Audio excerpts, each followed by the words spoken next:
Hello listeners, Jordan here. I just want to let you know that you can listen to Nighttime early and ad-free on Amazon Music. Include it with Prime.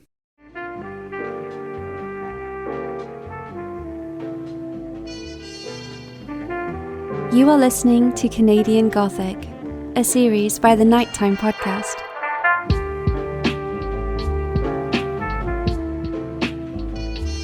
Hello listeners, and welcome back to the second part of the Saskatchewan stabbing massacre. Just like in our prior episode, the story is going to take us back to the James Smith Cree Nation in Saskatchewan.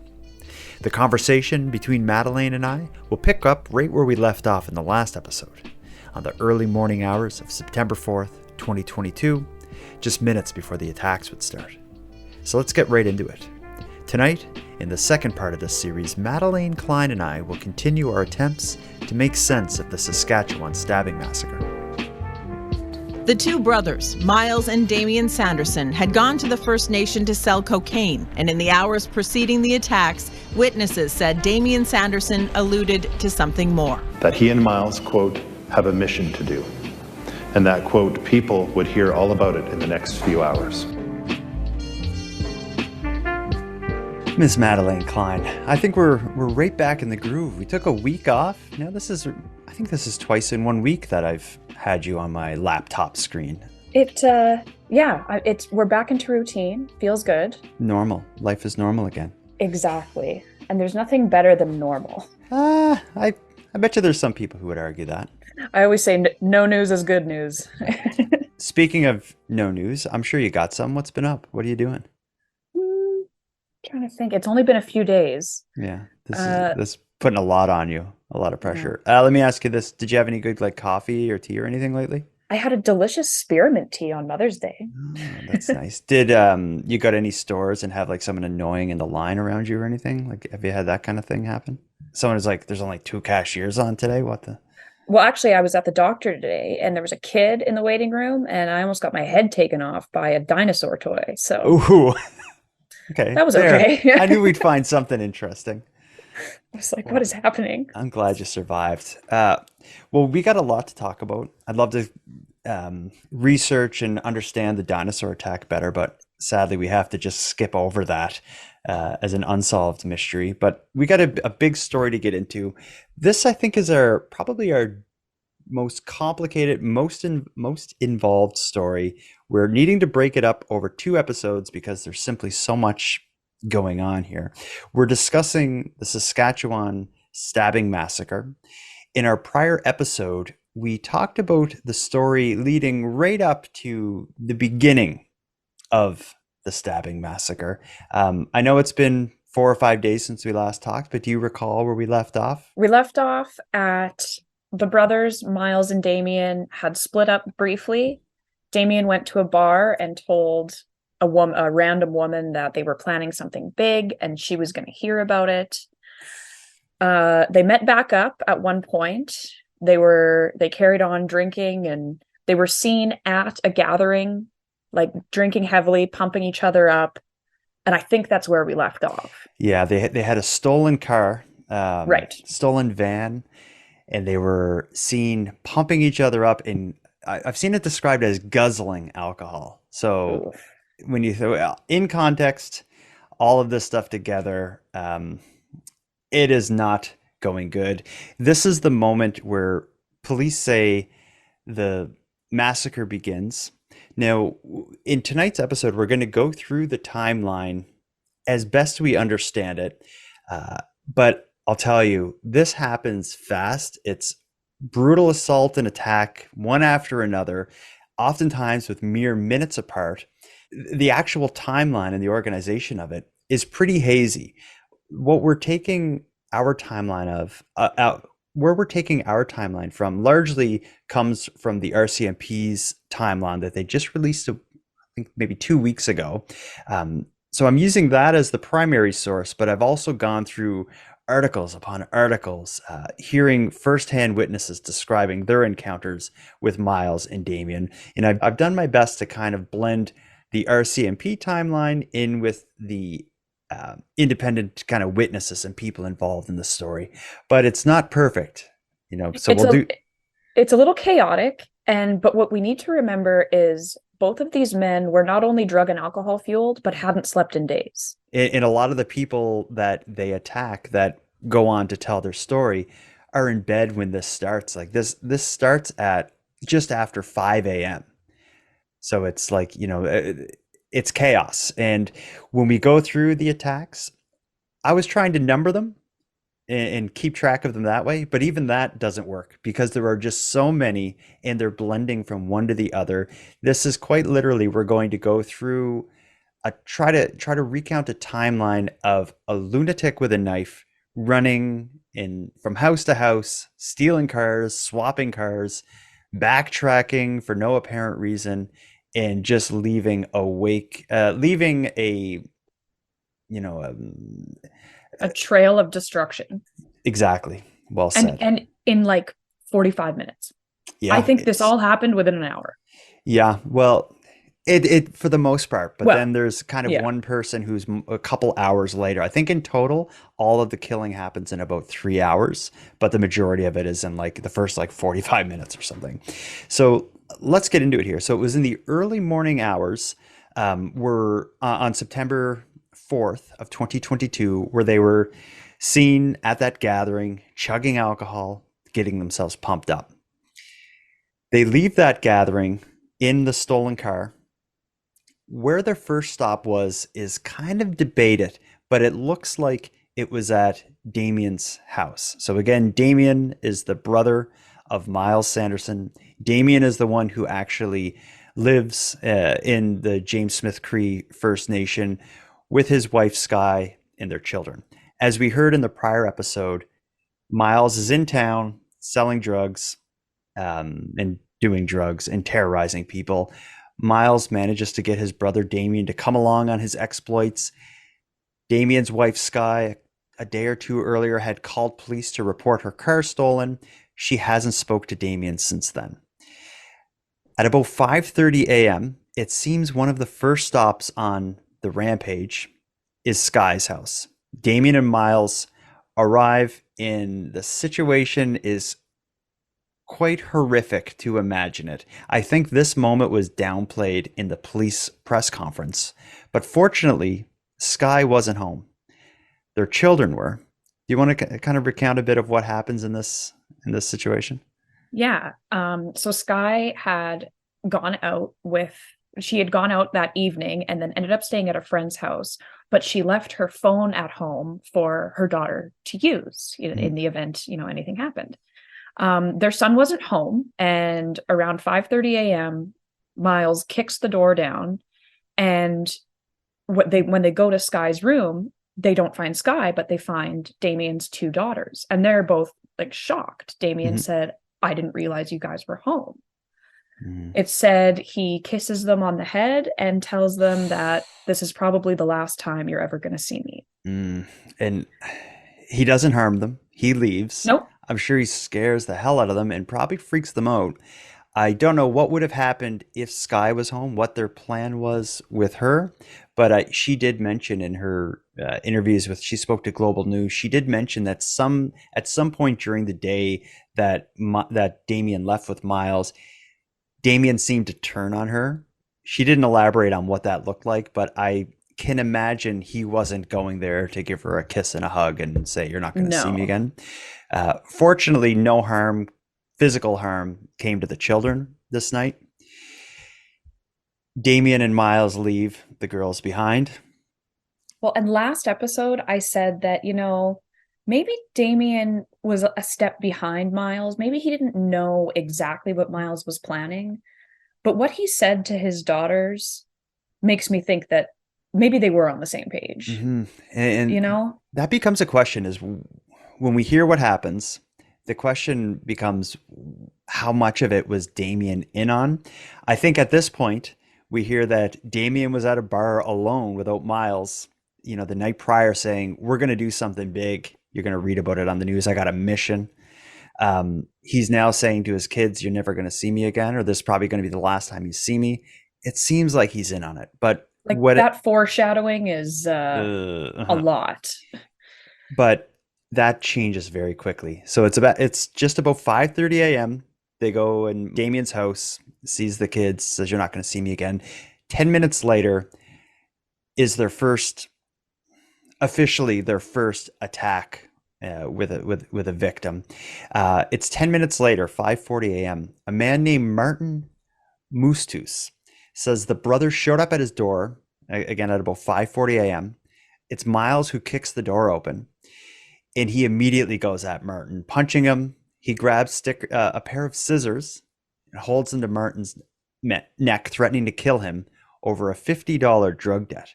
So again, as we get into the story and go through the series of attacks, a lot of them are people connected to Myles through the drug trade. Some of them are random, but Martin is someone who actually owed Myles $50, but not the kind of debt that you would expect to have your door kicked open and scissors held to your throat. Immediately at this point in the story, at the very beginning of the massacre, Damien seems to have a change of heart. For whatever reason, Damien pulls Myles off of Martin and tries to drag him out of the house. So I'm thinking, if Damien was in on it, it seems like it turns pretty quick, and Damien says not over $50, not, this is too quick. Maybe too it far. got real really fast, and he was like, "Oh, you know what? I don't want to do this. Mm-hmm. Maybe this isn't the route we should go." Mm-hmm. In whatever his motivation is, as Damien's getting Myles out of the house, he turns to Martin, Damien does, and I don't know if he threatens him or tells him, but he says, "Do not call the police." As Damien's pulling Myles out of the house, Damien says that to Martin. The last things that Martin sees is Myles grab a knife off of the kitchen counter and leaves, and Myles and Damien leave the home. Martin is left in his house. They leave, and he had been stabbed. It's unclear if he was stabbed with the scissors or with a knife, if more had happened, but he's left with stab wounds. He listens to the brothers outside of his home, arguing and fighting. They get in the stolen van they had been driving. They drive away, and Martin makes the first phone call to 911 of the evening, and he reports, exactly what had happened. Is that they came in the house, this happened, they left. Martin has spoke to the press, and he credits Damien with saving his life, and I can see why. Absolutely. Yeah. Well, and the nearest RCMP detachment's like half an hour away. Mm-hmm. And we saw the RCMP's performance in the last episode when they had the I think 8 to 10-year-old picture of Damien, and showed it to Damien, and he said, "That's not me. I don't know that guy." Strolled through the party and said, "We've done our part." Now, it's about to get interesting. So they went to Skye's house. They went to Martin's house and attacked him over a $50 drug debt. Damien pulls Myles out of there. They get in the car. They're driving away. Damien's role in this story is just about done. We're not going to know exactly what happened, but the two brothers continued to fight while in the car, in the stolen van, after leaving Martin's house. In just a couple minute drive down the road from Martin's house, their fight becomes fatal. It appears that while in the car, Myles begins to stab his brother Damien. Damien manages to get out of the car, and the two brothers kind of scuffle on the side of the road until Damien runs into the woods to get away from his brother. And I think it was more like tall grass. It was like it's not very wooded out there, I don't think. Okay. Yeah, it's Saskatchewan. I'm thinking that in my head it's Nova Scotia. Everything is woods. So he runs into the cornfields. But I saw it described as bushes. He ran into the brush, we'll call it. That's I think a pretty vague term. So Damien runs off into the brush. Undeterred, Myles jumps back in the vehicle and continues rolling without having someone to talk him out of the next series of homes that he goes into. We'll hear more about what happens to Damien later in this timeline, but at this point, Damien's off in the brush, Myles in the vehicle continues on. and the timeline is about to get very tight. We heard 5:30, they're at Sky's house. 5:40, they're at Martin's. A couple minutes later, Damien's stabbed and takes off into the woods. Now we're at 6 a.m. They make their next stop to a man named Robert Sanderson's house. I don't believe there's a relation because we're hearing about Myles and Damien Sanderson. This is a Robert Sanderson, but if there is a relationship between them, I couldn't find it. But I know that at about 6 a.m., Myles drives the van actually into the house, slams into the house in the van, gets out of the van, kicks it, tries to kick in the front door. When he can't kick it in, he goes to the back door and he manages to kick that down. He goes inside the home with the knife, murders Robert Sanderson, and attacks another man who's in the home, but that man survives. And then he just leaves. So it just goes in, takes out Robert Sanderson, attacks another guy, and leaves. I don't know if there's a relationship here between them as far as family goes, but this seems to be a targeted attack, perhaps related to drugs. I imagine that if they weren't related, they were known to each other somehow. There's only 1,900 people in the community. And I guess the majority of those people have the last name of Sanderson, Burns, or Head. Yeah. It's like, yeah, it super common. Seems that way when you're going through the timeline as well, because those names come up a lot. Myles leaves this home, having just killed Robert Sanderson, leaves the vehicle behind that he used to drive into the house, and he goes just a few doors down and attacks another man and woman. Again, following the same MO, he kicks the door open, goes in the home, attacks a man and a woman who survive. Two other people in the home weren't so lucky. A Christian and Lana Head were both murdered in that home.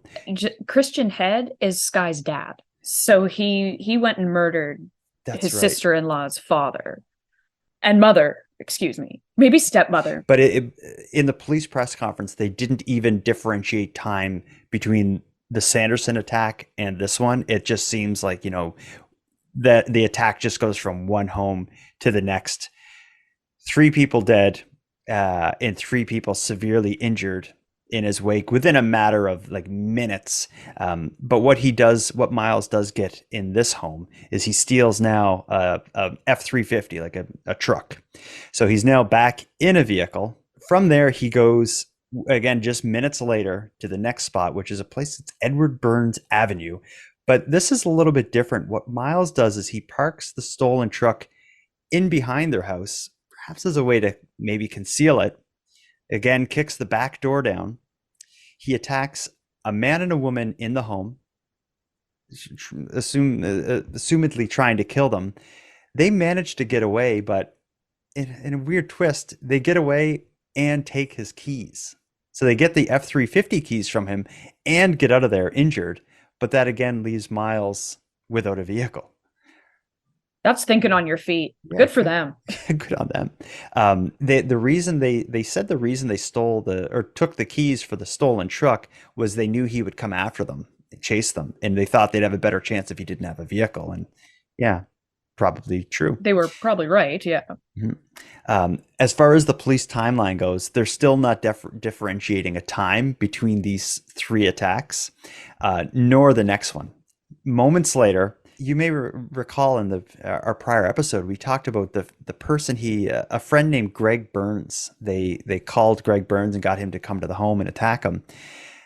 That's the next stop on Myles' rampage. It's his second time in 2 days of trying to attack this Greg Burns. Myles goes in his home next.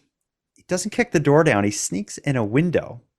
He attacks Greg, his mom, and 2 kids who were in the home, or 2 youths. I don't know if it was brothers or cousins, but relatives, young men. Greg managed to survive the attack the day prior. Gets beat up, but in this case, he's not so lucky. Greg is murdered at about 6 a.m. by Myles. Again, within minutes of the last attack. We're just getting started. Yeah, and this is the guy when they attacked him the day prior, it seems like they thought he was a member of that gang. At least that seemed to be some of the motivation. That's right. Yeah, but in this case, it's hard to tell. Like, I'm sure we'll learn more as the public inquest or the coroner's inquest releases information that gives a better detail on what the relationship between Myles and the victims are. But this Gregory Burns guy, Myles seemed to have it out for him, certainly. Yeah. But we're now going to move forward in the timeline. All of those murders, everything we just discussed, is at 6 a.m. Now at 6:10, like 10 minutes have passed. At 6:10, Myles goes to another home. This time, not necessarily to attack. He just shows up, covered in blood, and seems to be bragging about. He's saying things like, "Do you know how many bodies I have? I have 10 bodies." Like, kind of referring to the victims. And he's demanding their keys. He's like, "I need a car. I've got 10 bodies behind me. Give me your car keys." They don't. They say no. Like, "You're not getting my car." Shut the door in his face, and he leaves. Like, that just makes this even more twisted. Like, how is he deciding? Mm-hmm. It's because he's known to the previous victims. Mm-hmm. Yeah. When we are talking about him going from place to place to place as it's one continuous, chaotic event, for each of these people, it's just a nutcase showing up at their door unannounced early in the morning. So, no one would be prepared for what's happening. But imagine this kind of troubled guy you recognize shows up at your door at 6 a.m, covered in blood, bragging about how many bodies he has and demanding your keys, and you just shut the door and he leaves. Like, that's not how the horror movie goes. Well, remember, Myles is known to the community. Mm-hmm. So these people probably were like, "Ugh, Myles is at it again. Slam." Yeah. You never know. This case, or this moment here, reminds me a bit of the day prior when he had Creedon DiPialo in the car, and Creedon got him out by saying, or when they were in Creedon's car, and Creedon got them out of the car by saying, like, "I got to go home and get a shower." This is And he's after like, "Okay." Yeah, this is after they've been That's driving understandable. around looking for gang members. He's like, "Okay, yeah, go get your shower and we'll do this later." Needless to say, this person is lucky for him, taking no for an answer in that case. And I think Myles even said that. "You're lucky." Myles said, "You're lucky," and then left. Like, a lot of people aren't going to be as lucky. Let's jump ahead 4 more minutes. After Myles leaves that home on foot because they wouldn't give the key, he goes into another home. This time he forces his way in, and he demands the keys for a vehicle. He threatens them, saying, like, "Don't make this harder than it needs to be. Just give me the keys."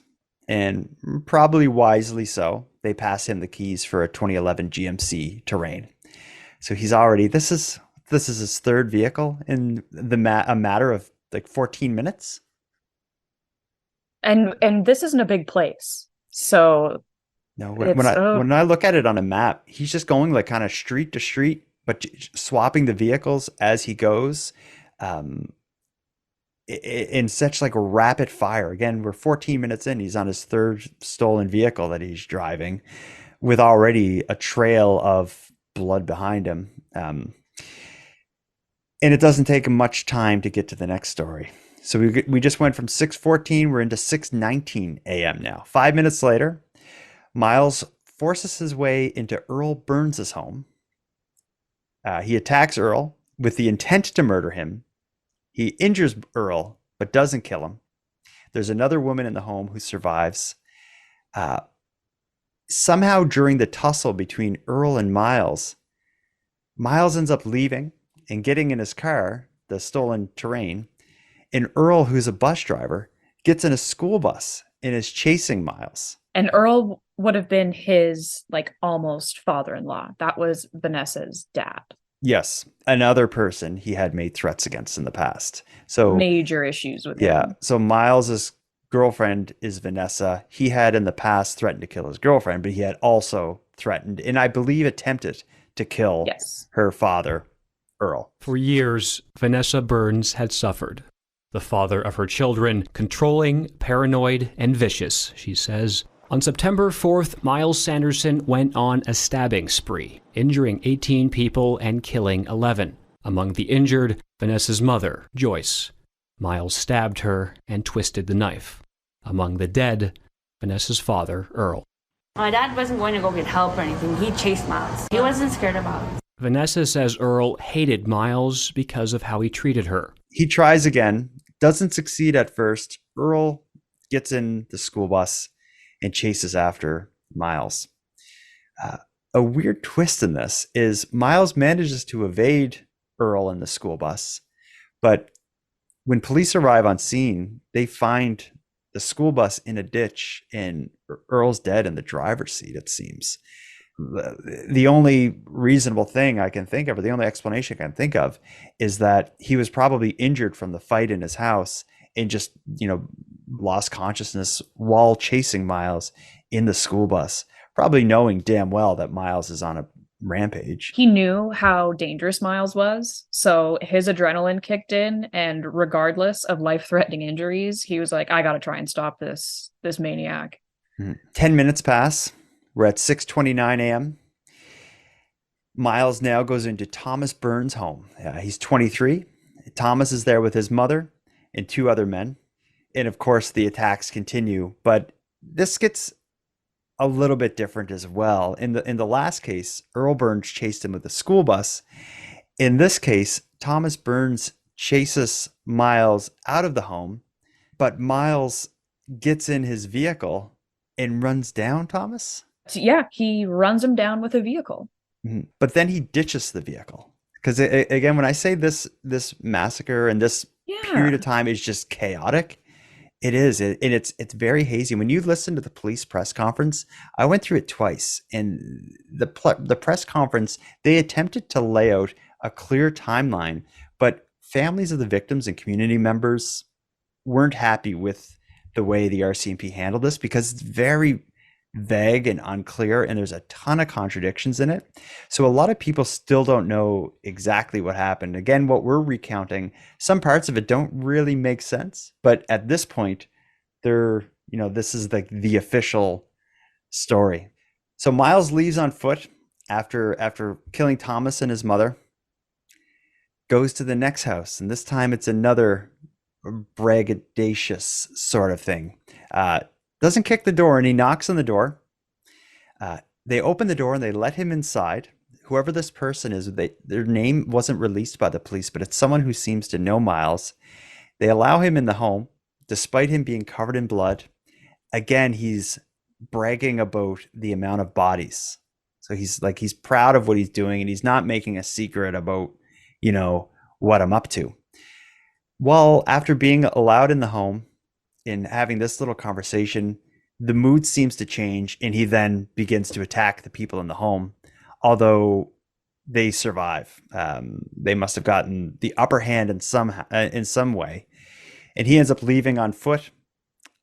He cuts through a kind of an undeveloped area, gets onto a neighboring street, begins again the same kind of thing, knocking on doors with a knife, covered in blood.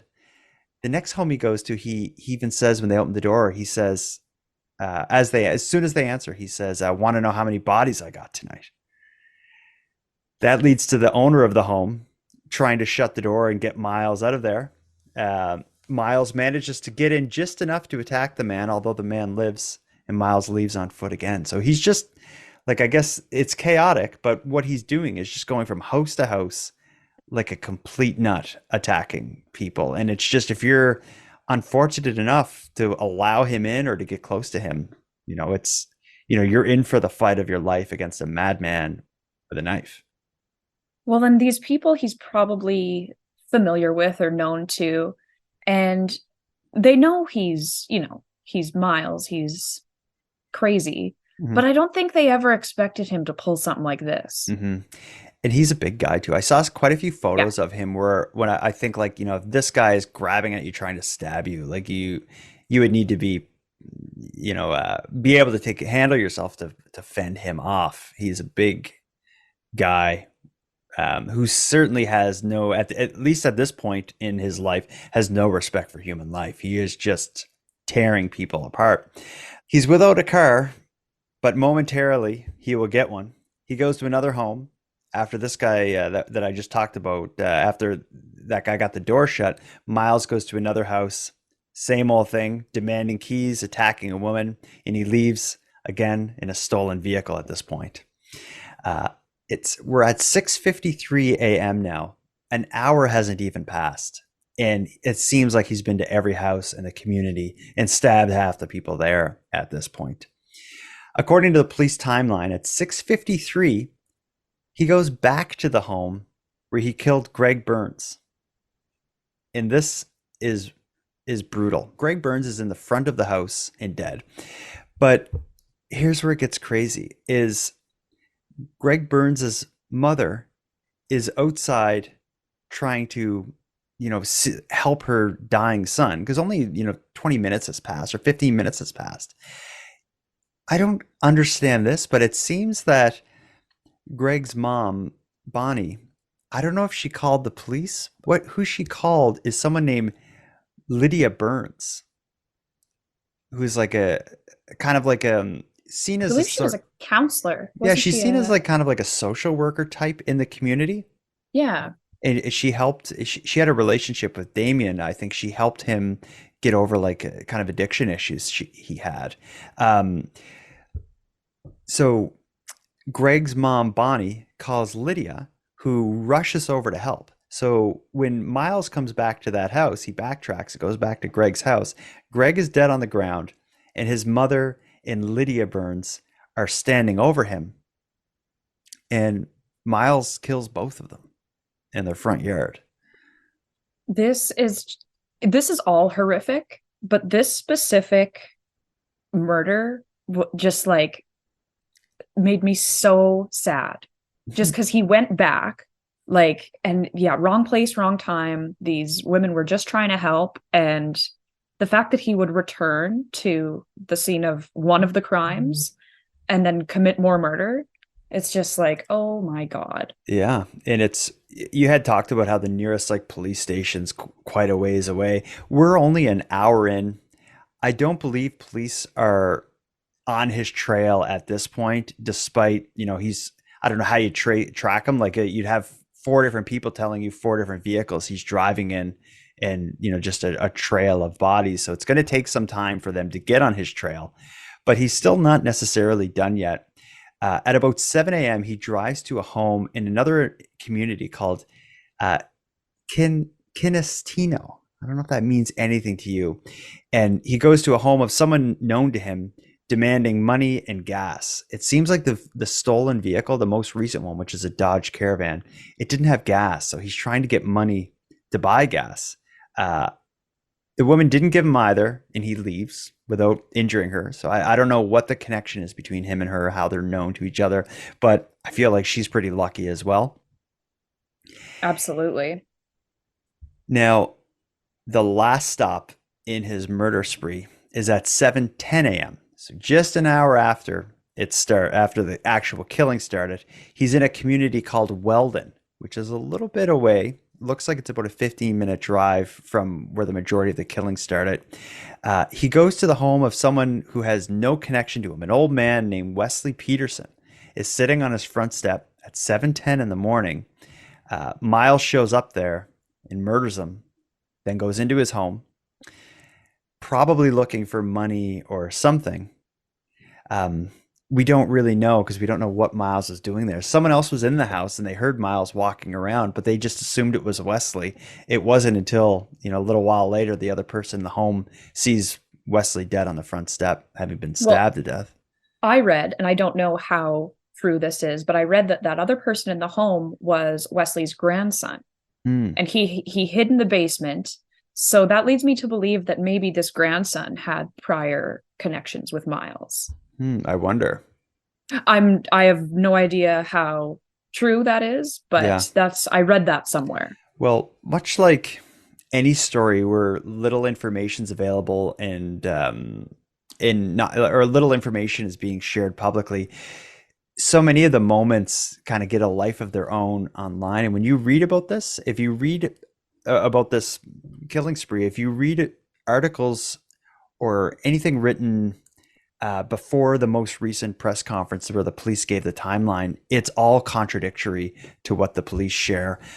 One moment in particular really stood out to me as troublesome because I'm sure it's but I'm sure it's true, but it wasn't mentioned in the police press conference. So if you remember the day before the killing started, they attacked Gregory Burns after being dropped off by his friend Creedon DiPaolo at the home. Creedon had spoke to the news. I think it was CTV he spoke to, where he recounted Myles breaking into his home in the middle of the night and attacking Creedon and his mother, which would have been during this killing spree, but it wasn't mentioned during the police press conference at all. But here's what's interesting about it. According to Creedon, he says it's at about 4 a.m., which would have been before any of the other victims and even before they went to Skye's house and Damien kissed the girls goodnight. What Creedon says is that about 4 a.m., he woke up to the sounds of his mother screaming. He went into his mother's room and saw Myles standing over her by the bedside, stabbing her. He tried to get Myles off of his mother and got stabbed himself a few times, but managed to get Myles out of the house, where Creedon says Damien was outside of the home waiting for him. So if that is true, that puts Damien in one of the actual attempted murders or one of the attacks. Because if you follow the police press conference, the first time that they go to attack anyone, Damien stands between Myles and the victim and ends up, shortly after being killed or being stabbed by his brother. But this Creedon DiPaolo account kind of changes that timeline a little bit. So I don't know. It wasn't mentioned at all in the press conference. So it's a mystery to me. Well, and that boggles my mind that it wasn't mentioned because, I'm pretty sure Creedon went to the hospital and I'm sure his mother did as well. Hell yeah. There's medical records to back his story up. Oh yeah. Well, there's mainstream national news articles where the photos of the article within the article is Creedon all bandaged up on a hospital bed, and and it's him talking, recounting all this, and he says, Damien waited outside while Myles came in, is what Creedon says, but that's just been ignored by the police press conference. Maybe because no one died and maybe the police didn't feel a need to highlight this, but it goes against the timeline of what they're referring to as the first attack. And it also, if you remember, when we went through the timeline, the very first attack, according to the police, involves Myles with a pair of scissors and grabbing a knife as he leaves, and shortly after stabbing Damien in the car. But Creedon's story is not that they came in with scissors, but they had a knife and Damien was there. So it's, it doesn't make sense. He woke up to his mother screaming. So who's to say that Myles didn't grab a knife from their kitchen? Yeah, and lay it down and leave. And there's another knife. Yeah, that's a good point. But even aside from the knife scissor thing, it would still put Damien at the scene of an attack before going to look for his wife and kissing his kids goodnight. So it's if we get into a discussion about Damien's involvement or role in this, when this event happened and if he was actually there, I think is something that just eats at me. But as I said, at 7:10 a.m., Wesley Peterson was killed, and it is the 11th and final murder in this massacre. But the story is far from done, because although this case is known for the amount of victims and the amount of bloodshed, it's also known and remembered for the manhunt that followed after. We'll get into this, but the manhunt, when I first heard about it, it was two brothers who went on a killing spree, and all over the news were the photos of the two brothers, Damien and Myles. These are the two we're looking for. We don't know where they are or what they're driving, but these are the two brothers. Good evening. Thanks for joining us. We begin with a developing story. A manhunt currently underway across 3 provinces. Authorities searching for 2 suspects believed to be responsible for a deadly stabbing spree in Saskatchewan. The RCMP says at least 10 people are dead, with at least 15 others sent to hospital. Let me be clear. We are still looking for the two suspects. The two suspects are Dameon Sanderson and Myles Sanderson.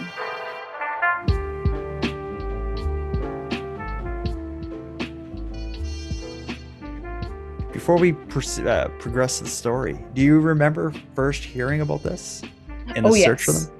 Yeah, I remember the emergency alert going out, and yeah, at first they were saying these two brothers, and then it didn't take long, like hours, and then people were posting on Facebook saying, like, no, Dameon was not involved in this. Myles is acting alone, and I'm trying to think, people would post publicly about how, like, Dameon's being painted as something he wasn't, but it would take confirmation was about a day or two away. They didn't clear Dameon's name for a couple days on the news. And still at this point, I think there's still a question about what his role was. But right. Well, if I were just you mentioned the emergency alert at 7:10 a.m. was the last victim. At 7:12 a.m. was the first secure emergency alert. It was at 7:12 a.m. they issued a dangerous person alert and told residents to seek immediate shelter. A second emergency alert was issued at 7:57 a.m. where they specifically named Dameon and Myles as suspects and shared their photos. So this all happened within a couple hours in one morning. Like it went from the killing starts to the photos and suspect names released. Right. So it's only 8 a.m. at this point. The first phone call was placed by Martin Moose at, say, 5:40 a.m. It took police something like 26 minutes to get to the first scene. So I'd like to hope that on their way they were getting radioed about the other 911 calls, but they would have gone to Martin's place first and then tried to kind of follow along the trail. And I'm sure it didn't take long for everything to unravel and then be like, oh, this isn't an isolated incident, or this might be bigger than we think it is. But Myles got a hell of a head start. So let's start we'll start progressing the manhunt for them. So you mentioned it took 4 days of manhunt, or over a span of 4 days. During that 4 days, I remember following this online, and information was coming out pretty regularly of tips and sightings, but it was from all over the place, all across Saskatchewan and even outside of Saskatchewan. People did not know where these brothers were. These brothers on the run still initially was the story. If they would kill again, if they were hunting people, if they were trying to flee the country. Charges had been announced, so we had the emergency alerts, but they actually pressed charges, first-degree murder, attempted murder, and break and enter for both brothers. Those charges were announced on September 5th, the day after the killings.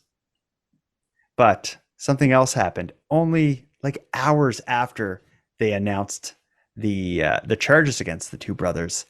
Everything would change again, because as we left off, and we maybe alluded to this a bit, but Dameon ran off into the woods early on in the killing spree. In the hunt for the brothers, a man on the James Smith Cree First Nation, he had found some bloody clothing, kind of hung on a fence, and he called a trail of blood. He saw little blood speckles leading into the brush. Into the brush with some bloody clothes kind of hung on a fence. He called the RCMP to say, this might be something. There could be some evidence down here. The RCMP follow the trail of blood, and they find Dameon dead in a field. On this holiday Monday, there were no children playing or people walking the roads. The James Smith Cree Nation is the focus of an intense police investigation that expanded today, when the body of suspect Dameon Sanderson was found in a yard on the First Nation. His body was located outdoors in a heavily grassed area in proximity to a house that was being examined. We can confirm he has visible injuries. These injuries are not believed to be self-inflicted at this point. Police don't know if Myles Sanderson attacked and killed his own brother. He is still at large and believed injured. Finding his body shows that he was killed, as soon as this thing started. He was officially he's the first homicide of this whole thing is Damien. Officially the first, but named the 11th. Well, there was a question of if he would even be named. There was some controversy about should we count him with the victims? Are there 10 victims or are there 11? Just like if the way they do the math with a perpetrator, they don't include the perpetrator in the list of victims. Of course, yeah. Right. So there was some question about if Damien would even be considered a victim, because what is his role in this? It's hard to say. The jury is out. I think... and we'll never really know what happened between Myles and Damien. Yeah, well, at this point in our timeline, you would say, like, when we get Myles, he's going to be able to tell the story of what was happening between him and his brother and what Damien's role in this was.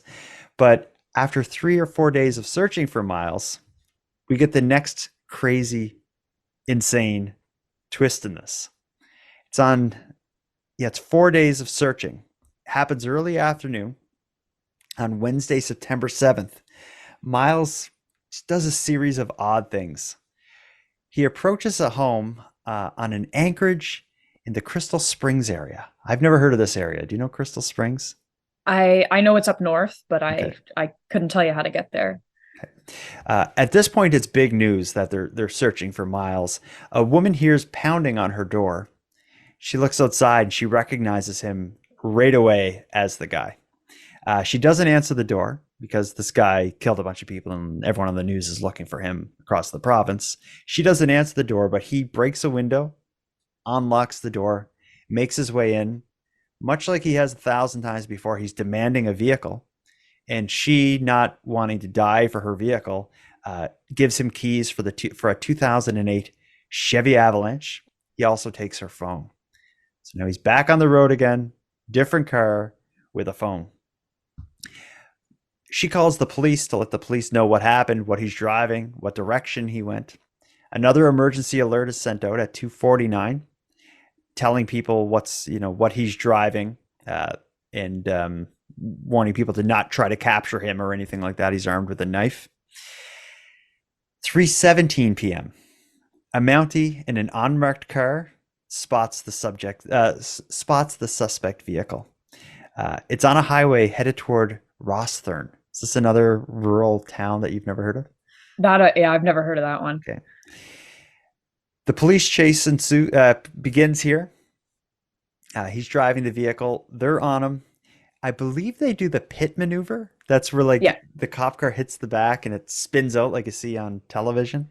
I'll never forget this because people, it was mid-afternoon and obviously people are on the highway and Myles is going $140 and then the police are chasing him. So people are recording this and posting it on TikTok. Oh, really? So we kind of saw it in real time. And yeah, it was like a high-speed chase and they like pincered him off the road. Mm-hmm.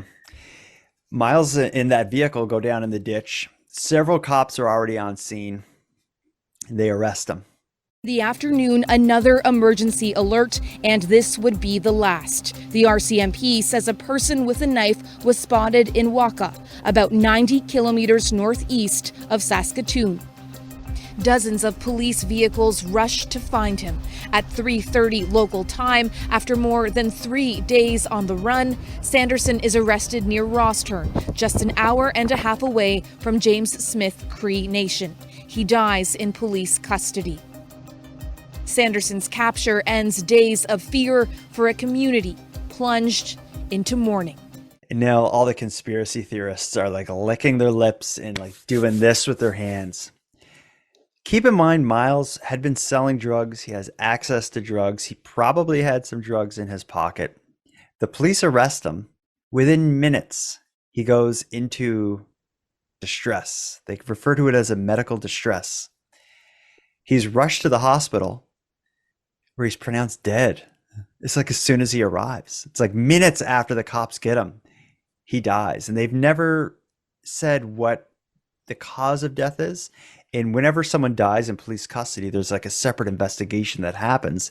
Because of that investigation, they're tight-lipped over what led to his death, which is pretty shocking and kind of unfortunate because people want to know what happened. But I think the closest we will get to knowing what happened at this point is Vanessa, who is Myles's girlfriend, who he attacked, the day before the killing started. She had said to Global News in an interview that Myles had often talked about, well, for one, killing her and her parents and people, but he had also talked about killing himself using, oh my God, what's that drug called? Fentanyl. He had said, if I'm going to do it, I'm going to do it with fentanyl. And it doesn't take much. Yeah, it's especially street fentanyl. Mm-hmm. It's alleged he had pills of it. In the months since his last release, she says he had been diagnosed as bipolar. She also thought he might be schizophrenic. He was talking a little crazy during those times we're hanging out, like, well, I'm just gonna go back to the city and kill myself. I'm gonna go buy a fentanyl pill and kill myself. Sanderson died in RCMP custody shortly after his arrest. Sources tell Global News, from a fatal overdose. As they were taking him, he probably just popped a couple of the pills as a way to not, have to pay for what he did, which I have a few thoughts on it. One, it leaves such like a vacuum of information having him gone like that. And it's just so crazy that he dies in police custody. It just makes it look kind of nuts. But also it would tell me that he kind of has more control over the whole thing than you would think. Like, he's a madman going from home to home, killing people, on the run for a couple days. But when push comes to shove, he makes the decision to. When he knew the jig was up, he was prepared. I think. Yeah. And it's also alleged he was laughing at the time of his arrest. Really? Yeah. So I think he got pincered off the road, quickly downed some whatever he had. I don't know if it was powder or pill form or whatever, but because I remember watching the video again after we learned that he died in police custody, and right away I was like, oh, police shot him, or police stabbed him or whatever, but like there was no blood on his shirt. He couldn't have physically harmed himself, like by stabbing or whatever. Mm-hmm. Yeah, and it's crazy the way it all ended. And then it also, like, where was he the last 3 days? Well, he's on the run. That's another thing. Yeah, those details are hazy. We don't know. Yeah, a lot of opinion is that he was trying to find Vanessa because she was kind of in hiding that period of time. She wasn't at home. Yeah. I think she was in Saskatoon, or she had a place in Saskatoon. She was staying with either a cousin or a friend. Mm-hmm. And what I read, that she had to ask for police presence. I know. Yeah. So Doesn't she was me. No, never surprised, always disappointed. Is that your motto? Always. Every episode, that for some reason that like works its way in. Well, we usually talk about cops, so yeah, it always works. Yeah, good point. But yeah, Vanessa knew it was likely he was going to come after her, and it took a couple days for her to get any police presence onto where she was. Jeez. Let's go back to Damien. So everything we know about him, in his role in the story, do you feel like he's culpable for any of this? I think is he a victim or a perpetrator? I believe he did some bad things. You shouldn't be selling drugs. You shouldn't be, hanging out with your brother, beating people up.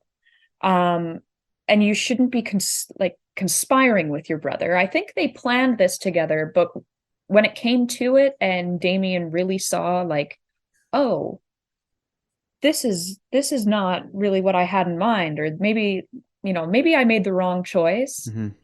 I think he realized maybe he bit off a little bit more than he could chew, and Myles didn't like that. We also need to consider Damien was hammered, like he was drunk for this. Yeah. um, I can kind of see this kind of intense situation when Martin is being attacked, the first guy they go to attack. I could see kind of maybe Damien just kind of like snapping out of the drunken haziness just for a moment, being like, "Whoa, like this Well, is and that'll do it. yeah, A traumatic, violent event like that, nothing sobers you up like blood. mm, ugh. Yeah." Have you, you know? No, I So, don't know. well, yeah. I don't drink. Well, there's been times, I've never experienced anything like this, but if something serious happens, it kind of Oh, like wakes you up. just a It slap sobers in you up. like a slap in the face. Yeah, and Exactly. in this moment, I could see I could see that moment giving him a burst of like adrenaline with the violence, and that snapping him out of it just for a second, like kind of sobering him up for a moment, getting on, like saying no to Myles or standing between Myles and someone who owes him $50.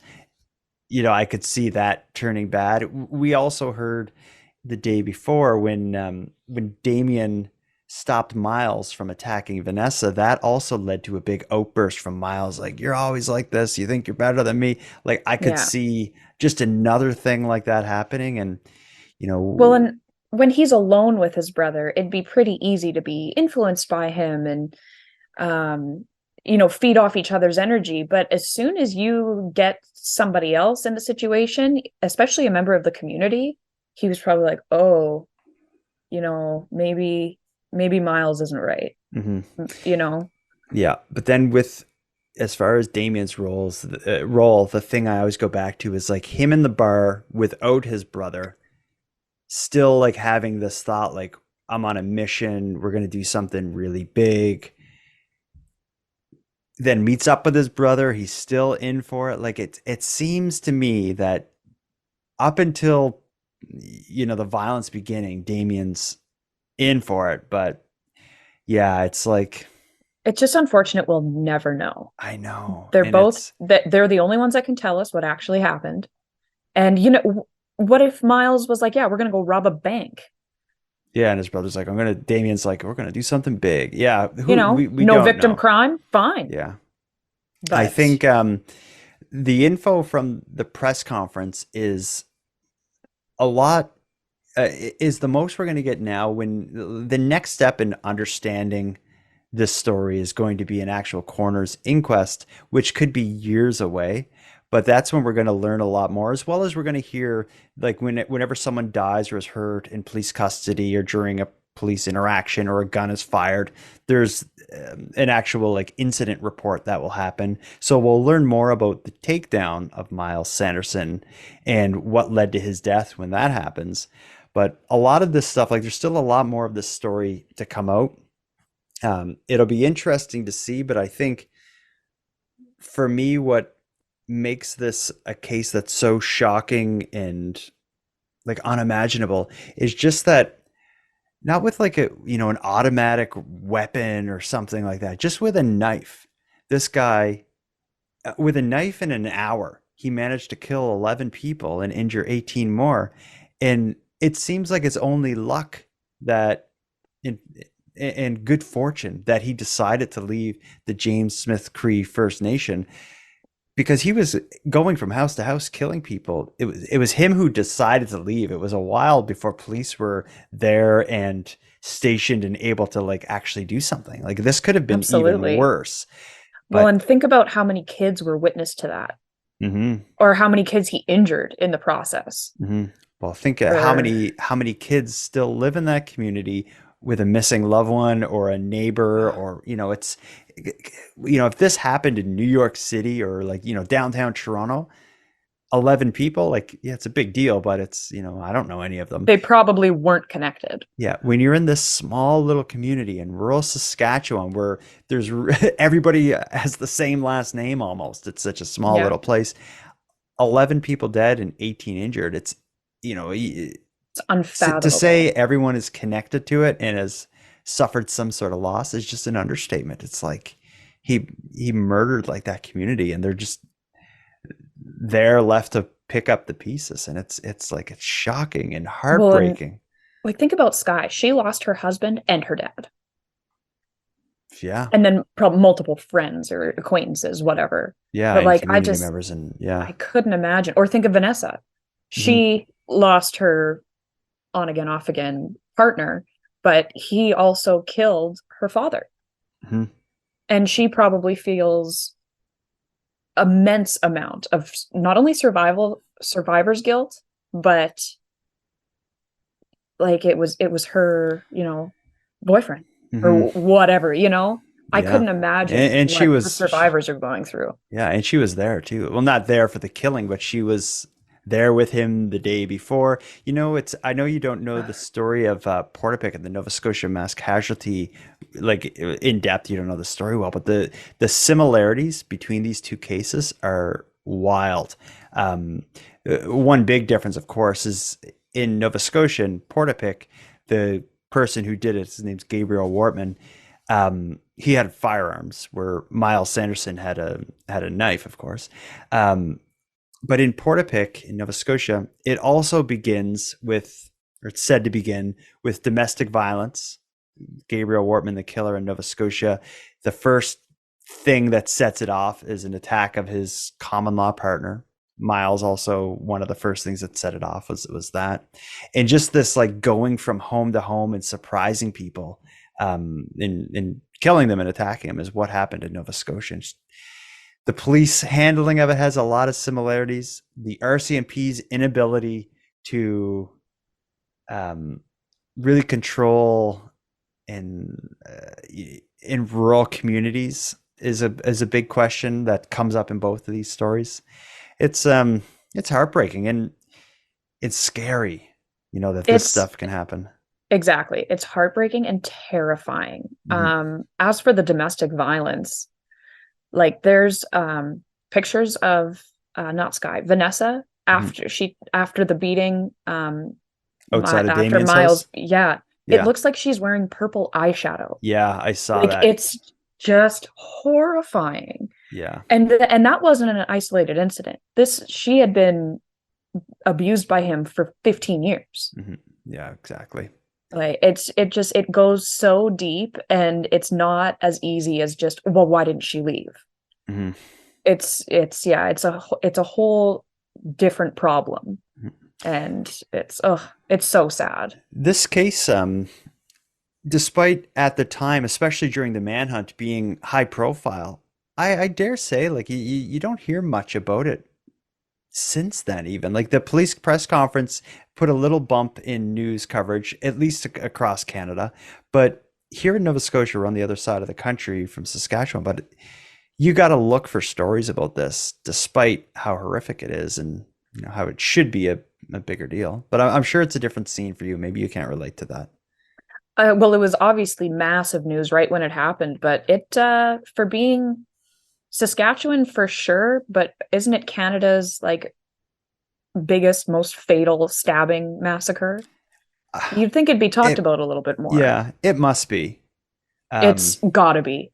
Yeah, I can't think of another example. Yeah. But then it's just like, imagine this guy did have firearms. Like, if you could do this with a knife, the idea of stabbing someone to death. It's personal. I can't even like put myself there. Like, I feel like shooting, it's different. You're not like on them. That this is, he's just a hair away from just beating these people to death.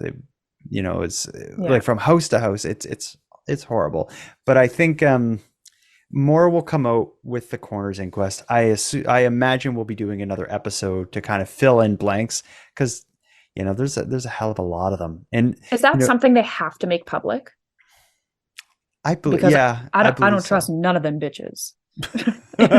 I think at least the police investigations, like into his death, that will be public, and I believe the coroner's inquest will be. Some more will be coming on this story, and we'll do a follow-up when that time comes. I should also say the police press conference was so painful to listen to. It was several, I think it was 2.5 hours long. And of course, being in Canada, it was done in French and English. But usually when you see a press conference that's in French and English, they speak in English for, a minute and a half, and then someone will say the same thing in French. And then for a minute and a half, it's English again. Then in a minute and a half, French. But this one, it was like almost like line by line. Like I say a line in English, someone says it in French. I say something in English, someone says it in French. It was so hard to listen to. What I did was I took the full press conference and I was looking at the audio file and I could see which speaker was which. So I managed to just delete all the French person's voice so I could hear it just in English. Perfect. Yeah. So anyway, that took me a lot of time, but that's like a statement to how annoying that press conference was. So I could see why a lot of news outlets didn't broadcast it far and wide. I didn't even, like, I live here and I didn't even know about it. You had to tell me about it. Wow. I was like, oh, I should probably watch that. But yeah, I'll never forget the emergency alerts, because when we got the first one, I was still serving. I was serving breakfast at the time. So everyone's cell phones went off at the same time. It was just so weird when that happens in a restaurant. Was weird. Yeah. But then the following days over the manhunt, they would update us with a non-update. We would get periodic alerts and it's like, yeah, Myles is still at large. Be careful out there. And it was like, we want a real update. Yeah, that's not making anyone feel better. No. And yeah, the sightings were just like as far as Manitoba, and it was so uncertain those 4 days. And then, yeah, when he was finally caught, it was like, oh my God. And he was caught just outside of Waka, which is right by PA. What's Prince PA? Albert. Okay. Yeah, Sorry. right. I forget you don't live here. That was pure Saskatchewan. It was outside of Waka, which is outside of PA. You're like, where? What? Oh man, a dark story. This was a big one to try to jam into, even into 2 hours. There's so much to cover in this story, but I think we at least got the timeline and the build up to it put together. I think you had talked about making a video about this. I had said you usually do 20-30 minute videos. I don't know how you're gonna manage to jam this all in one. It'll be a long one for sure, but I've got about half my script done, and it's about the size of a normal video. Wow. So I imagine it'll be a 45 minute to an hour thing. Mm-hmm. Well, let's start wrapping this up. Anything else you want to say about the story before we put a bow on this? Just that I can't believe something like this happened so close to home. And it really changed Saskatchewan. And I hope it changed how RCMP do things. I know they're not magic, but what about the parole board? Should it change the way they do things? That's something we talked about in the last episode. Is Myles had, I think it was 59 charges, about half of them related to breaching conditions. He gets out on parole in February. Almost immediately after that, he goes off the grid, stops meeting with his parole officer. Crime Stoppers puts out a thing like, he's unlawfully at large. A couple months later, he's selling drugs, killing people. Half of these convictions were what word am I looking for here? Breaches, whatever, were because of parole. But the other half were all violent in nature. And the fact that they paroled him and were like, yeah, we don't deem him as a threat to society. And it's like, if it walks like a duck and quacks like a duck, it's probably a duck. Like, what are you doing? Yeah, but whatever. I don't work there. Yeah. They're gonna have some explaining to do. Well, really, what are we doing? He's proved time and time again he can't be trusted, and he remains violent. And you decide he's not a threat? Mm-hmm. Who is working over there? Yeah, if it was a family member of mine that was one of the victims, and I learned that the killer had just got out on parole and took off again, yeah, I'd be pretty livid. Exactly. Mm-hmm. Yeah, and it's some people are, Myles's death is split half and half. Some people are like, oh, thank God. And then others are like, what a coward. He didn't want to face what he did. But I don't know, man. I don't trust the justice system. Yeah. I'm glad he went out the way he did, because the trial would have been costly and we might not have gotten the outcome we were hoping for. So just too often the case. Exactly. I love, Canada's great and all, but we got to get stricter laws on some people, because the way they parole people is just bizarre.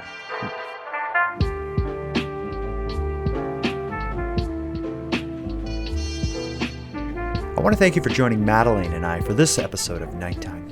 We expect there's going to be additional episodes in this series in the future, likely when the coroner's inquests begin. Additionally, I'd be very interested in speaking with and releasing episodes featuring any community members or people affected by this case that are listening. If that's you, you can contact me at nighttimepodcast.com. Now, with that said, I'm going to start wrapping up this episode, but before we part, I'm going to give some thanks. First, a big thanks to Monty Datta for contributing the music for this episode. A shout out to LJ from the Dystopian Simulation podcast, who provides my intro and outro voiceovers. And lastly, but most importantly, a massive thank you goes out to every one of you listening to Nighttime, as without your interest and your support, this show would be as pointless as it would be impossible. Now, on the topic of support, let me thank the newest subscribers to the premium feed. Second Line Parade and Craig, thank you for your generous support. And for anyone else who'd like to support the show, you can help by simply sharing this episode on social media and letting your like-minded friends know what we're doing here. If anyone listening has any story ideas or wants to give feedback on the show, you can reach me at nighttimepodcast.com/contact. I hope to hear from you. But until then, take care of each other, hug your loved ones tight, and let me know if you see anything weird. The Nighttime Podcast is written, hosted, and produced by Jordan Bonaparte.